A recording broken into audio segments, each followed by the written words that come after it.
എറണാകുളത്ത് എന്തോ 2 മണ്ഡലത്തിലോ മറ്റു 14 മണ്ഡലങ്ങളിൽ 2 മാത്രമാണ് BJP-യുടേതായ സ്ഥാനാർത്ഥികൾ അല്ലെങ്കിൽ NDA സ്ഥാനാർത്ഥികളെ നിർത്താൻ ഉദ്ദേശിക്കുന്നത്. ബാക്കിയുള്ള എല്ലാ മണ്ഡലങ്ങളിലും ഇത്തരത്തിൽ 2020-യുടെ സ്ഥാനാർത്ഥികളെ നിർത്താം എന്നുള്ളതാണ് ഇപ്പോഴത്തെ ഒരു BJP-യുടെ ഒരു സ്ട്രാറ്റജി എന്ന് പറയുന്നത്. ഇവിടെ നമ്മൾ ചിന്തിക്കേണ്ട ഒരു കാര്യമുണ്ട്. 2020-ക്ക് നേരത്തെ ഒരു വളർച്ചയുണ്ടായിരുന്നു, അത് യാഥാർത്ഥ്യമാണ്. പെട്ടെന്ന് ഒരു വളർച്ച എന്ന് പറയുന്നത് പോലെ ഗ്രാജുവലി വളർന്ന ഒരു സംഘടന തന്നെയാണ്. അതെ, തീർച്ചയായിട്ടും ഈ പറയുന്ന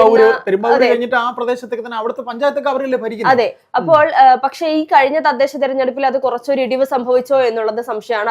അതോടൊപ്പം തന്നെ BJP-യിലേക്കുള്ള 2020-യുടെ ഒരു ചേക്കേറൽ പലർക്കും അത് അംഗീകരിക്കാൻ സാധിച്ചിട്ടുണ്ടായിരുന്നില്ല.